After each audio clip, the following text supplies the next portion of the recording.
કેન્દ્રીય ગૃહમંત્રી અમિત શાહ જેઓ ગુજરાતની મુલાકાતે છે આજે અમદાવાદમાં કરોડોના લોકાર્પણ અને ખાતમુહૂર્તના કાર્યક્રમનું આયોજન છે 1003 કરોડના વિકાસ કાર્યોનું લોકાર્પણ અને ખાતમુહૂર્ત અમિત શાહના હસ્તે થવાનું છે થલતેજમાં ઓક્સિજન પાર્ક અને તળાવનું લોકાર્પણ અમિત શાહે કર્યું ઓક્સિજન પાર્કમાં યોગ માટેની જગ્યા છે રનિંગ ટ્રેક બનાવવામાં આવ્યો છે 1.67 લાખ છોડ અને વૃક્ષોનું વાવેતર કરવામાં આવ્યું છે પેવેલિયન અને ઓપન જીમ પણ અહીંયા મૂકવામાં આવ્યા છે તો તળાવ બેન્ડ સ્ટેન્ડ સ્ટ્રીટ ફૂડ માટેની પણ ખાસ વ્યવસ્થા આ ઓક્સિજન પાર્કમાં કરવામાં આવી છે જેનું લોકાર્પણ અમિત શાહના હસ્તે કરવામાં આવ્યું છે ઓક્સિજન પાર્ક અને તળાવનું લોકાર્પણ અમિત શાહે કર્યું એ વખતે તેમની સાથે મુખ્યમંત્રી ભૂપેન્દ્ર પટેલ ઋષિકેશ પટેલ અમદાવાદના મેયર સહિત અમદાવાદમાં આવતા ધારાસભ્યો પણ હાજર રહ્યા થલતેજમાં ઓક્સિજન પાર્ક અને તળાવનું લોકાર્પણ અમિત શાહના હસ્તે કરવામાં આવ્યું છે ઓક્સિજન પાર્કમાં યોગ માટેની ખાસ વ્યવસ્થા છે બાળકોને રમવા માટેના અહીંયા ઇક્વિપમેન્ટ્સ મૂકવામાં આવ્યા છે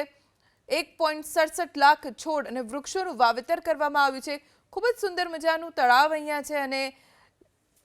ઓક્સિજન પાર્કમાં pavilion open gym street food તળાવ બેન્ડ સ્ટેન્ડ માટેની પણ ખાસ જગ્યા અને વ્યવસ્થા કરવામાં આવી છે વધુ જાણકારી અમારા સંવાદદાતા તેજસ મહેતા પાસેથી પ્રાપ્ત કરીશું તેજસ આજે 1003 કરોડના વિકાસ કાર્યોનું લોકાર્પણ અને ખાતમુહૂર્ત અમિત શાહના હસ્તે થવાનું છે ઓક્સિજન પાર્કનું લોકાર્પણ તેમણે કર્યું છે શું વિશેષતા જી પર્યાવરણ સાથે વિકાસનો જે મંત્ર છે જે પ્રધાનમંત્રીનું પણ એક સ્વપ્ન છે તે દિશામાં આ એક પ્રયાસ આગળ વધી રહ્યો હોય તે પ્રકારના દ્રશ્યો અત્યારે સામે આવ્યા અત્યારે જે રીતે ઓક્સિજન પાર્કનું લોકાર્પણ કરવામાં આવ્યું છે વૃક્ષો થકી પર્યાવરણનું જતન અને સાથે વિકાસ કાર્ય પણ આગળ વધે તે દિશાનો આ પ્રયાસ હોય તે પ્રકારના દ્રશ્યો અત્યારે સામે આવી રહ્યા છે ખાસ કરીને મહામારી વખતે જે પ્રમાણે ઓક્સિજનની અછત થઈ હતી ત્યારબાદ આખી જે ઘટના જે પ્રધાનમંત્રીએ સંકલ્પ સ્વરૂપે લીધી કે પર્યાવરણનો પણ વિકાસ એ રીતે જ થવો જોઈએ જે રીતે વિકાસ કાર્ય થઈ રહ્યા છે તેની સાથે પર્યાવરણનું પણ જતન એટલું જ જરૂરી છે તે જ સંકલ્પની પરિપૂર્તિના પ્રમાણમાં અત્યારે જે દ્રશ્યો સામે આવી રહ્યા છે એક ઓક્સિજન પાર્ક જે વૃક્ષોથી ઘેરાયેલું છે સાથે જ લોકોને અહીંયા અવર જવર માટે સાથે જ વિકાસ કાર્યો જે પ્રમાણેના થયા છે તમામની વચ્ચે પર્યાવરણનું જતન થાય તે પ્રકારના દ્રશ્યો અત્યારે અહીંયા સામે આવી રહ્યા છે જી આભાર તેજસ જાણકારી આપવા માટે તો પર્યાવરણના જતન સાથે લોકોને સ્વચ્છ હવા મળે તે હેતુસર આ ઓક્સિજન પાર્ક બનાવવામાં આવ્યો જેમાં અનેકવિધ એક્ટિવિટીઝ છે યોગ માટેની જગ્યા છે કોઈ પણ સ્થાનિક વ્યક્તિ અહીંયા યોગ કરી શકે છે રનિંગ ટ્રેક બનાવવામાં આવ્યો છે 1,67,000 વૃક્ષોનું વાવેતર આ આખા ઓક્સિજન પાર્કના વિસ્તારમાં કરવામાં આવ્યું છે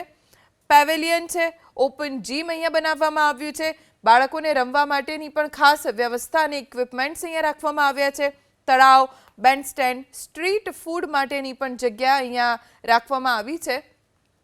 ઓક્સિજન પાર્ક કેવું બન્યું છે અને કેવી વ્યવસ્થા છે એ અમિત શાહે જાતે નિરીક્ષણ કર્યું અને હવે જ્યારે આ ઓક્સિજન પાર્કનું લોકાર્પણ થઈ ચૂક્યું છે ત્યારે અમદાવાદના નાગરિકો આ ઓક્સિજન પાર્કની ગમે ત્યારે મુલાકાત લઈ શકે છે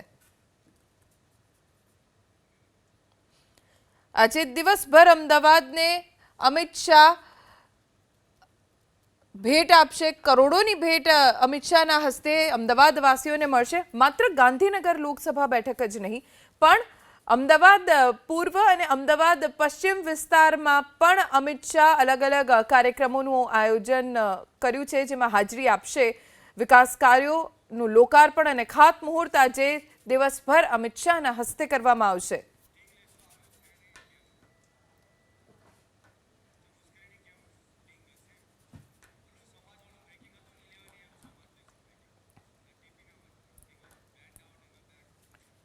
વાત હવે ઉશ્કેરણીજનક નિવેદન વિશે